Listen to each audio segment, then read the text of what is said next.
Welcome back, everyone. This is game two of the knockout stage of the War of the Ring Tournament 2023. This is game two of myself versus Lancer. If you haven't watched game one yet, I'm going to give you about 5 seconds before I spoil it for you. I'm just assuming, like the couple hundred odd people who watch my video games. Now, when I say odd, I don't necessarily mean you're weird. You probably are, though, if you care about War of the Ring as much as I do, though. Man, 30 seconds into the bunny trail. 30 seconds into the video, I'm already off on bunny trails. So anyway, this is game two. First game, I was Free Peoples, he was Shadow, and I don't even remember what happened anymore because it was long enough ago, but I seem to remember getting lucky and winning anyway. So here we are in game two. We're playing with the additional cities, which, if you haven't run into those before, that was a mini expansion released by the game designers where you pretend that both South Rune and Eredluin are both cities. So that means they get the extra defensive bonus and they're worth 1 point militarily. So that adds another target for Free People military wins and for Shadow Player military wins. Also with Treebeard and 2 tokens for the Free Peoples. So I'm Shadow this time, and I picked up possibly the 2 least popular cards for turn 1. Just Threats and Promises of Lidless Eye, both pretty much completely useless. Devilry of Orthanc is okay if you get into a siege where you could use it anyway, but it's pretty specific. So he starts with Faramir, and there's another way. So decent cards. So I do my usual 0 eyes, and I roll 1, and he rolls 3 movement. So I'm glad I rolled 1 eye, and I'm glad I have 2 musters so I could get Saruman. I am not at all happy about 4 Palantirs, though. That's not exactly a racing military kind of start right there. And 3 movement for him is pretty nice. So he moves and he gets hit. So that's remarkable, getting hit on the 1 at 6, and it's an eye. So it's 1 reveal, and he loses Gandalf to it, which is reasonable because, now you could get Gandalf the White. But on the other hand, it's for just 1 R. So that makes corruption kind of an option. So seeing that, and since I have 4 Palantirs to spend anyway, I think, I might as well draw some character cards, and maybe I can hurt the Fellowship here by myself sometime. And I draw Falthing from the Deep, which is, I think, the card I would have picked out of the whole deck right there. Because, it has that, the Free Peoples has to take a random, so it's that chance of a Strider assassination. So he hides with his H, and then I play Falthing, and I get a 1 reveal, which is the best tile to draw out of there because, I'm getting the reveal value for it, and he has to pick a random for this 1. So the best scenario would be if I get Strider here, and I get Legolas, though, which is okay. It's better than a Hobbit. A Hobbit would have felt bad because then, he could put it in Trollshaws and have thoughts of, playing him for Fearfire foes later or moving to Rivendell to make it stronger. But yeah, no, for corruption, it's a rough start. He's taken 1 step, and what's come out of the pool is an I and a 1R, and Legolas and Gandalf have left for it. So that's a rough start for sure. Then he hides again. I draw another character card. It's a red tile. I draw another character card because Lowell might as well. I muster Saruman to war. So I was expecting, well, not expecting. If he used a token here, then he's going last. So then if I get Saruman, he also gets Gandalf the White this turn. So that would be a way of either getting Gandalf the White or forcing me to delay Saruman. But he chooses to hang on to his token for later and goes ahead and moves the Fellowship and gets hit again. So 1 at 6 and 1 at 5, he gets hit for both of them, but it's a 3. So that's, a remarkably horrible start. So he just eats the 3 corruption, which is reasonable. And out comes Saruman. Okay, so I'm going to go to the next turn. I get Lure of the Ring and Shadows Gather. He gets Gwaihir and Red Arrow. So I put in 1 eye, roll 1 more, and he gets his Will of the West for getting Gandalf. So that's nice. Turn 2 Gandalf the White is nice. 0 movement after that feels not so nice, though. Okay, so I muster Sauron to war. I move armies along. So I'm, thinking about the usual do in Lorien Rush at this point. He musters the elves down to war. I continue moving the armies. He shuffles his armies in the usual West Emnet and Old Forest roadway. I move out to Daggerlad. Out comes Gandalf the White. And I muster another elite in Dol Guldur here. Because I'm thinking, the elves have been moved 1 step down to war. So if I am going to go for both Woodland Realm and Lorien, there's a good chance one of these is going to get to muster up. So I'm hoping that this army can besiege Woodland Realm first, and then this army will be stronger. So that's why I'm mustering an elite kind of in advance, expecting that army to need it. So he plays Firemir's Rangers, bolsters up Gondor a little bit, and I play the red tile because what else am I going to do with this Palantir? I think I was saving it to last just in case he did use a ring to move and got revealed. Then I could play Lure of the Ring, to keep up the corruption pressure. Anyway. Okay. So on to turn 3, he gets Spirit of Mordor and We Prove the Swifter. I get Breaking and Olog High. I'm pretty sure I chucked this eye here. Yeah, there it goes. Okay, so I put in 1 eye and I roll no more. 3 movements, 3 Palantirs, 1 hybrid. And he rolls a couple movements, so pretty average rolls for both of us. So he starts off by moving the Fellowship, and he's safe. Right, because that was his first safe movement of the game. Yeah. Okay, so I start shuffling armies. So this was not an amazing play on my part. It's okay, though. So he musters the elves down some more. I move to Lorien and to Northern Rovanian. So by walking this regular out here, obviously I have created a good target for Shadow's Gather. That way I can move all of this army except one regular here to Northern Rovanian. But, even if I do that, he could get the elves to war with his token and put an elite in. So I want one of these attacks for besieging Lorien, and then I want that hybrid die for bringing the Witch King. So even if I do that, at the end of this turn, the elves are going to be at war and might have even mustered 1 elite already in there. And then start of next turn, he can muster 2 more in there, depending on his roll, before I besiege it. So I'm starting to get a little less excited about the Dew Line and Lorien. So I'm starting to think... so the stupid part about this play is that I did 2 half movements here, and it only is saving 3 movements, right? So it's only 1 half movement better, and I am still spending a Palantir and a good card to do it. The plus side to doing it this way is that it has left me kind of flexible. So I can choose to not play that now, and I can choose to go do something else with this army since I'm not liking the look of the Dew Line very much anymore. So anyway, I play Olog High here and strengthen that because I'm kind of just waiting to see what he does. I'm hoping he moves and gets hit and revealed, and I can play Lure. But I'm also kind of waiting to see if he musters the elves down to war first. Because I'd rather let him waste that token or action die before I besiege Lorien and put the elves to war for him. Right, and then continuing on that line, I do something kind of dumb. I Cruel Weather him back into Rivendell. So normally the best use of Cruel Weather is saving for when it's closer to Mordor, but... yeah, it felt like that's a long ways away, and I didn't want it clogging up my hand, and I didn't really know what else I want to do with these Palantirs. And it is still getting the value out of it. Sometimes you don't roll characters or Palantirs at the right time, or they get revealed a bunch right before Mordor, and you don't get to use it at all. So this way, I'm still setting him back a whole movement anyway. Let me know in the comments if you think I'm absolutely insane, because I probably am. The other downside to this is, of course, now, unless he gets revealed or declares, he is safe again from, Candles of Corpses or tile drawing cards. So that's also a little bit goofy on my part. So he moves again, and he's safe this time. We noticed that everything's fine now, so we blame Legolas because everything's been better since he died. Yeah, so I besiege Lorien, and he musters once in Woodland Realm. I bring in the Witch King, and he plays the Red Arrow. Yeah, that's always...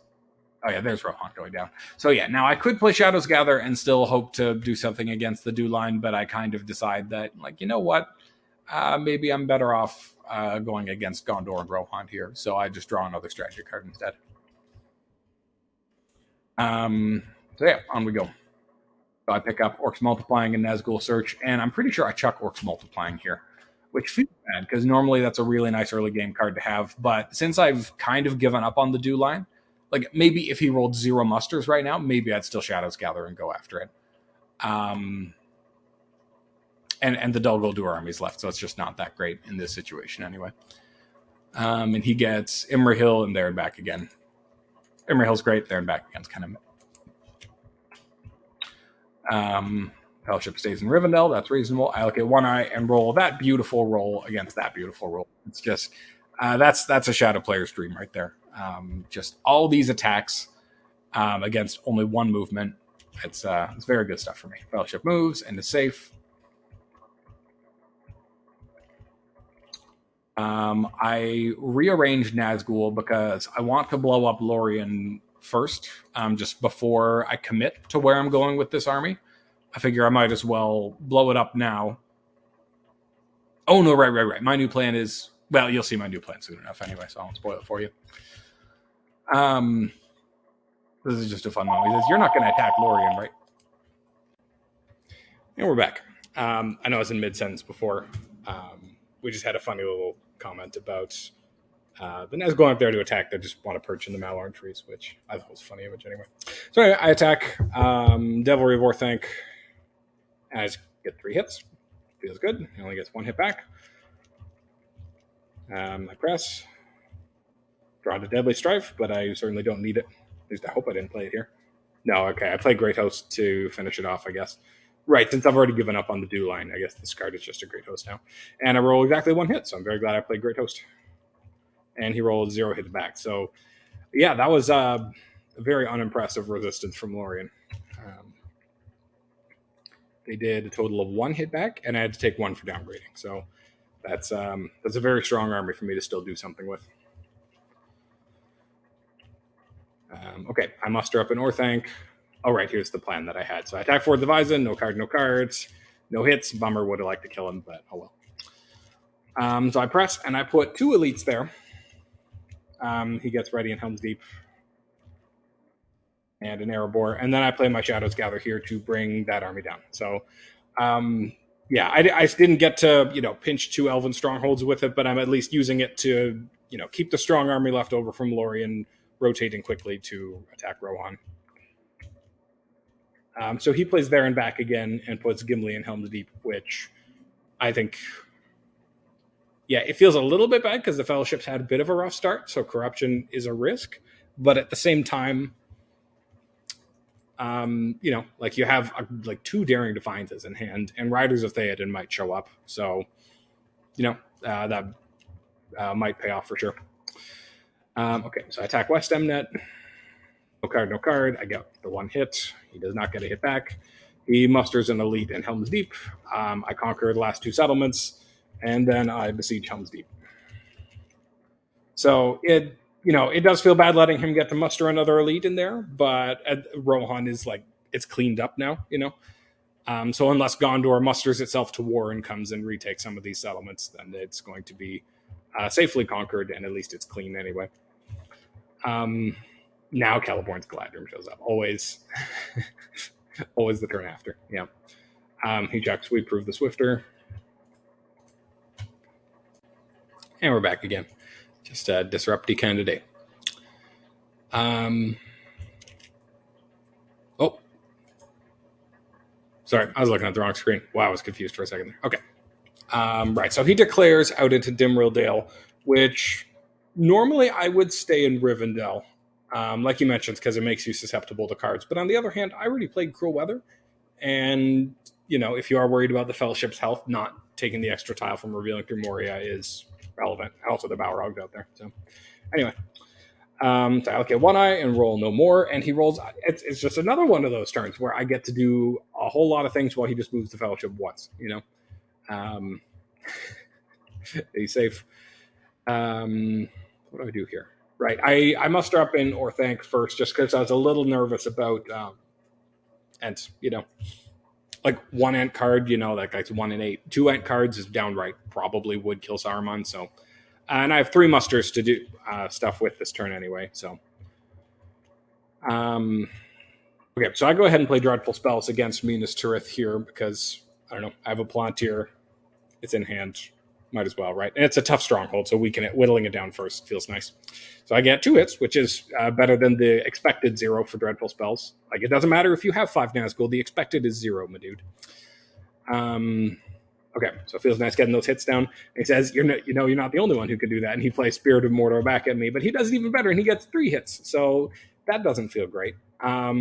or that was a real bummer because like after getting those 2 hits, I thought to myself, you know what? I'm going to play Fighting Urukai, and I think I can take out the Stronghold right now. But now I don't feel like I can do that anymore because now I'd be scared about killing the Witch King. So anyway, so I decided I should whittle it down first with Dread and Despair here. But he slaps down a Daring Defiance, so I don't get to do that. So that's well played on his part. I get 2 hits, which feels nice, but he gets 4 hits back. So yeah, Jeepers Creepers, Mr. Peepers. Yeah, suddenly that big strong army is not looking that big and strong anymore. Now it's just 5 regulars against 4 regulars with a Gimli. So well played, Gimli. It's also funny. After the game, he shared with me that his password for this was I Kazad, which is specifically that's what Gimli yells during the fight in Helm's Deep. So that's pretty epic.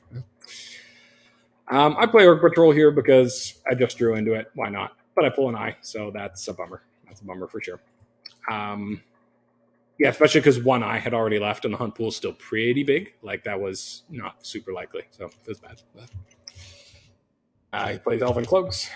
I finish mustering the Southrons to war. He musters Gondor to war. I move armies towards Gondor. He uses a token to finish mustering Gondor to war. Then I play Nazgul Search. I guess I was kind of thinking I'm giving up on Helm's Deep for now. Like, I'm going to come back to it after I've mustered up in Orthanc a bit more. But I don't want to abandon Orthanc yet and lose Saruman. So I'm kind of waiting for either New Powers Rising or a bunch of musters. And then I'll come back for Helm's Deep at the end of the game is the plan now. So I might as well, reveal the Fellowship and be at least a little bit annoying like that and move Nazgul around. So also the extra reroll for next turn, just increased odds on damage. Always feels good. He hides with Strider, and on we go. I get Worm Tongue and Shadow Lengthens. He gets Axe and Bow and Help Unlooked For. Okay, so I put in 1 eye. This time I roll 3 more, and he rolls 2 movement, which, as he mentioned, it's like he finally rolls more than 1 movement, and it's against the turn with a lot of eyes. So he moves, but he's safe anyway, so that's a bummer for me. 5 dice to get a 6, like you are expected to get 1. So I sat there and complained about it to myself for a little while. Okay, so I attack Osgiliath, and I'm just cycling Wormtongue here. Well, I guess it does actually cancel a leader reroll, so that's nice. And I roll 3 6s, so I almost got Faramir. I almost got him. I got all the army around him, but it's just 1 Gondor regular and the leadership from Faramir that's escaping here. So yeah, naturally he retreats to Minas Tirith, musters an elite in Minas Tirith. I put down Worn with Sorrow and Toil, just in case he moves again and takes a hit. Okay, so he musters a leadership in Minas Tirith and a regular in Dol Amroth. I besiege Minas Tirith. He plays Imrahil. So that makes me less excited about getting to play Corsairs anyway, because obviously that's at full strength now. I muster another elite. That's right. He plays There Is Another Way here instead because, with Worn with Sorrow and Toil on the table, there's, decent odds he'd lose it, so he just plays it for the corruption value right now. He's also moving again. 5 dice at 5 is very likely to hit. So now I play Shadow Lengthens. What do I do here? I bring that army there, right, and I bring those 2 regulars from Nirn up to Minas Morgul. Yeah. Okay, so he gets Mithril Coat and Book of Mazarbul. I get Palantir and Return of the Witch King. Which actually, the name Return of the Witch King is an error. It actually doesn't have a name. It's just a blank card with Swarm of Bats on the bottom. Fun fact for you. I look at 1 eye, roll 1 more. He gets the kind of roll where you could get to Mordor this turn. Yeah. So anyway, he starts off by moving, which makes sense, and he's not hit. So I move Nazgul around here again. That's right, because I have decided I'm going to go after Dol Amroth this turn, specifically in the hopes that he will spend 1 or more of the, of these 2 musters defending Dol Amroth and not hiding. Because if he uses both these characters to move, he could also use a ring to move 1 more time. And if he only gets revealed once, and then, again on the last movement, then he can get to Mordor this turn. But if he, gets revealed twice along the way, then then we're looking good. So he musters some regulars along the way just to mess with me. So I'm happy. Like, at the same time, I don't know. Decent odds he would have gotten revealed and not made it to Mordor anyway. But I'm just happy to make those odds even less. So I attack Pelargir, and I cycle the Palantir here just because I'm not going to play it this turn, and the game's a ticking. Right. I specifically wanted to cycle character cards into Cruel Weather. And I guess I was excited about the possibility of getting Strider with Lure of the Ring, since just the number of companions is fairly low. So I get 2 hits. He gets 1 hit back. And I redraw and do Shelob. Fellowship moves again. They get hit. It's a 0 reveal. So that makes me happy. Now it's guaranteed he can't get to Mordor this turn. If he had the muster, it would still be possible, but he would need to move and get not revealed, which actually would have been more likely. Like it's 75% odds he gets hit, and then there would have been 6 tiles in there that don't reveal and 5 that do. So, still reasonable odds that he could have got revealed, but slightly more likely to not get revealed. So now I would play Lure here because he got Strider with Lure of the Ring against me last game, so I wanted to get it this time. But I just get a Hobbit, so wah. It doesn't trigger a Warn of Sorrow and Toil, and he's kind of just stuck in Rovanian, probably not going to do anything. Fellowship hides. I protect myself against Paths of the Woses. Since Rohan's at war, I wouldn't want Gimli and a couple regulars to pop out here if the siege doesn't go well. That could be nasty. Wait, what?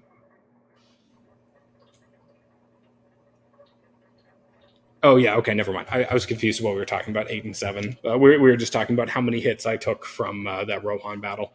I thought it was 8. He corrected me that it was 7. 3 hits from Spirit of Mordor, 4 hits from 1 round of combat. So, okay, so I muster up some Oliphants. He musters up more in Dol Amroth. I muster up in Isengard. I think I was out of Oliphants at this point. Yep, no more Oliphants to muster. Okay, so I pick up Flocks and Rages the Dunlendings. He picks up Ents and Círdan's ships. Probably chucks Axe and Bow here. Nope, he chucked Book of Mizarble. I guess Axe and Bow is fairly useful as a combat card. I probably still would have chucked that instead. Anyway. So 1 eye in, 2 eyes more rolled, and he rolls 3 movement, which should be enough to get him into Mordor this turn.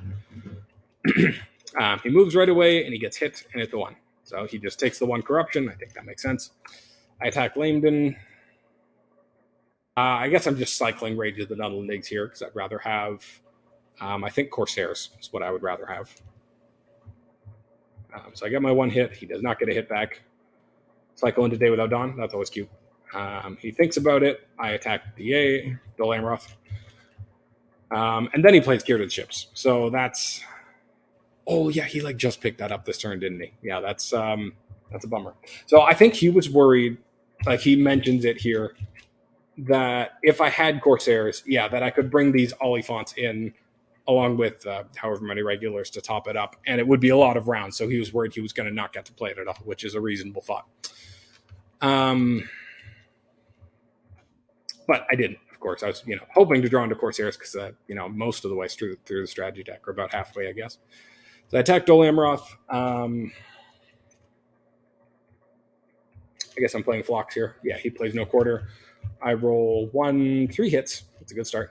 And he rolls 0 back. So that's amazing. On 6 dice hitting at 5s to not roll a single hit, to not trigger no quarter, that feels very bad indeed.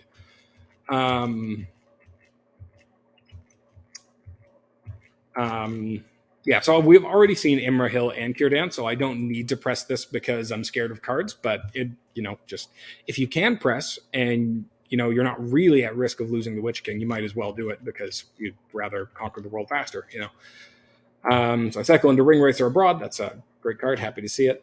I think I'm playing Swarm of Bats here. Yeah, Swarm of Bats against his Daylight. And I get another 3 hits. Just 3 natural 6s. So in the first 2 rounds of combat, and then he whiffs again. So just nuts. In 2 rounds of combat with okay cards. They're terrible and Swarm of Bats are both decent cards. They're not, Deadly Strife level amazing, though. Just my 2 decent cards against his 1 okay card and 1 fantastic card, Daylight, the strongest defensive card in the game for Free Peoples. I get 6 hits and he gets 0. That's nuts. Oh, that's so frustrating. We blame the elves again, like how Legolas was ruining it before. And Lorien fell, and I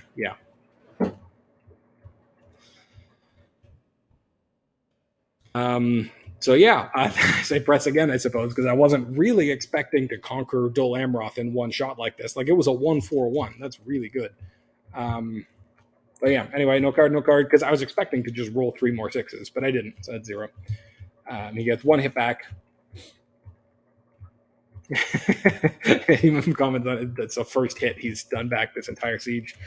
So I press again, and I decide I think I'm dropping the Deadly Strife here. Yeah. Yep, there's the Deadly Strife. And I get my 3 hits. He gets 3 hits back, but it doesn't really matter. That army didn't need to go anywhere anyway. Okay, so I think he moves again here. Yeah, he moves again, and it's hit, and it's a 0 reveal. So, I didn't have Crow Weather anyway, so that's okay. But it would have been still nicer if he hadn't got revealed here. Then he would have had to, sweat about, should I move again, should I not? Although I guess he could just use his token and go last, and then he'd know for sure. So, yeah, never mind. Oh, no, I already played Crow Weather. What am I talking about? Of course he knows I don't have Crow Weather. Okay, so 0 reveal into 1. Yeah, he just eats the 1 corruption. There you go. I muster off more Northank. He hides the Fellowship. What do I do here? I put Shelob in. Yeah. He draws a strategy card, and I move out armies towards Minas Tirith. He puts down Mithril Coat and Sting. Yep. It's one of those things where having Mithril Coat and Sting on the board while, Worn with Sorrow and Toil is out feels bad because obviously the Shadow player can pick it if you take a casualty, but at the same time, especially since I just put Shelob in there and there's a red one, there's 2 red tiles to dodge, and if I roll a bunch of eyes, then using it to dodge an eye might be okay too. So he picks up another Ent card. That's exciting. And I pick up another red tile, so that is also exciting. This is Mordor turn 9. Speed. Yeah, good times. So I put in 1 eye and I roll 2 more. That's not amazing. It's okay, but it's not amazing. So I have Day Without Dawn, a red tile, Fighting Uruk-hai, Deadly Strife, Ring Wraiths, and the ability to get them out this turn. So it's an interesting... So he starts off by moving with the Will of the West, which makes sense. You wouldn't want to lose both of them to Day Without Dawn. And draws Shelob, which I'm happy to see, but he's actually also kind of happy to see, because at least he gets to use Mithril Coat and Sting efficiently.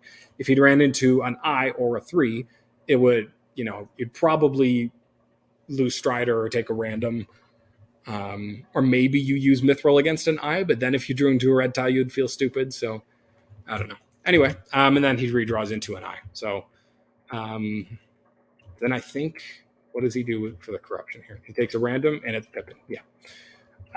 So I get to use Worn with Sorrow and Toil, and we got one of the Ents cards.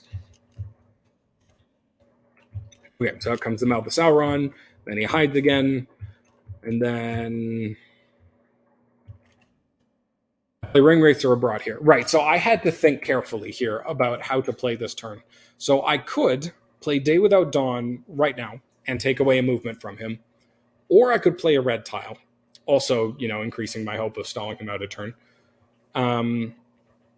But I was a little worried because he has 3 rings still, right? So even if I played Day Without Dawn, he could still move once, and, reasonably high odds he doesn't get revealed. There's 1, 2, 3, 4, 5 that don't, 5 that do reveal, and then the 2 red tiles.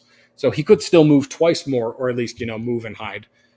And then that's on step 2. So then next turn, he only needs to make 3 movement, still has rings, still has Strider's ability to hide. So that's a little bit scary. So I decide instead, because my dice just barely give me a decent shot at this, that I'm going to try to win this turn. So I start with Ring Wraiths are abroad to do 1 round of combat against Minas Tirith to use up some of the hit points here.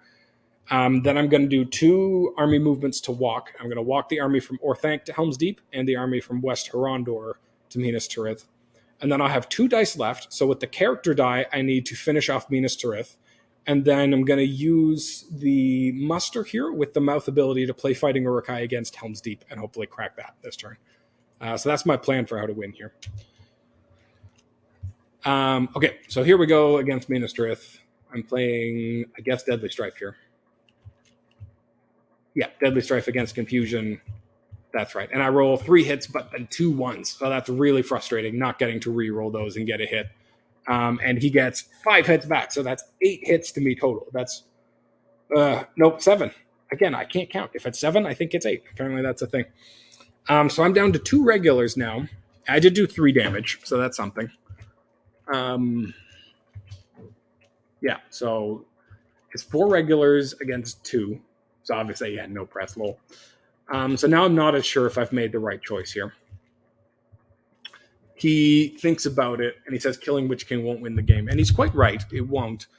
However, sortieing here would specifically stop my plan. If I had to lose the siege, then my 2 army movements couldn't go 1-2 and 1-2 because now I have to spend the whole die re-besieging Minas Tirith.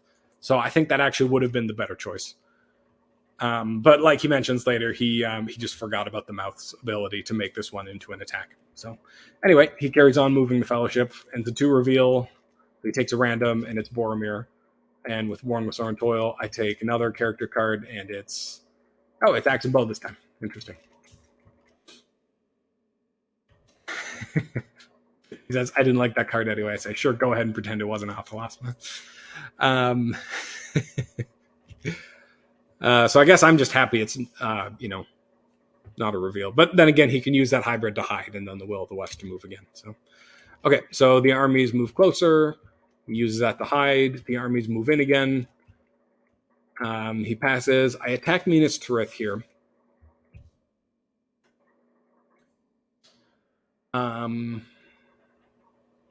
That being said, yeah, no, I think that was a mistake, not sorting with the hybrid die. But like he said, he just missed it. Like, we miss things sometimes. That's the deeply frustrating part about this game is sometimes you just miss stuff. I think that's 2 uploads ago in my game 3 against Germinator, I actually just lost the game because I missed something.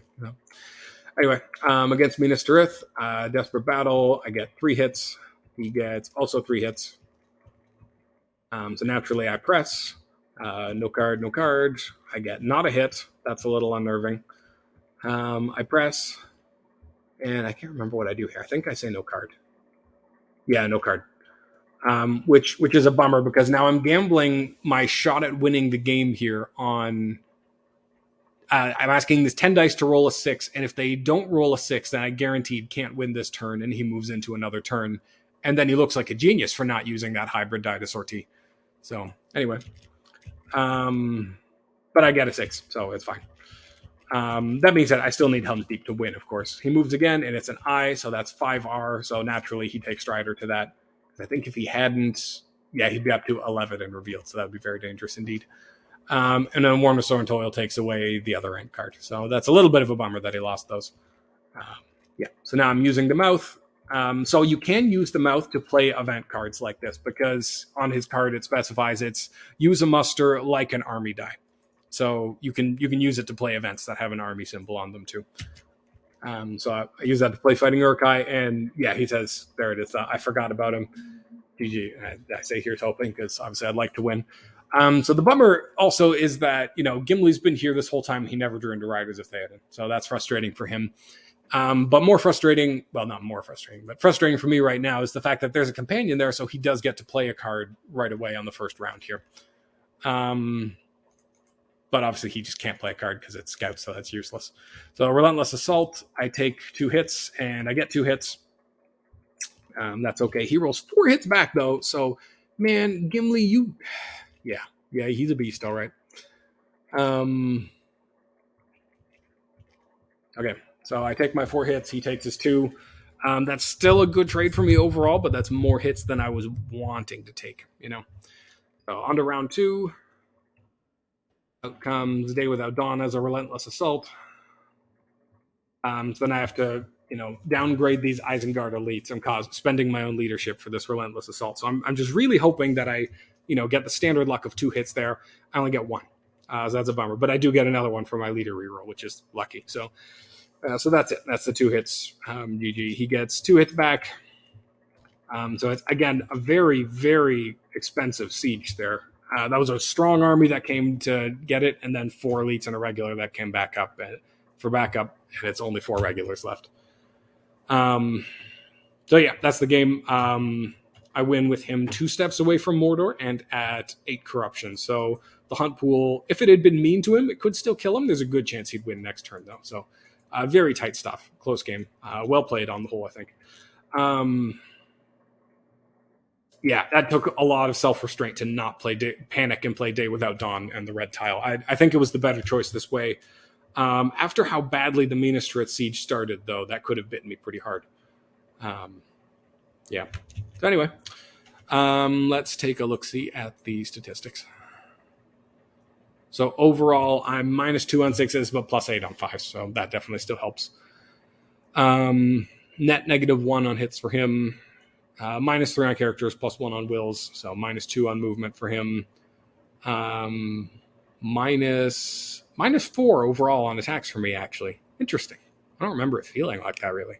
I guess the last couple of turns weren't like swimming in attacks anyway. So yeah, overall, I think pretty balanced luck, but just a little more my way. So definitely fun games. Enjoyed them a lot. Hope to run into them again sometime. And hoping I continue to have good luck in the next round.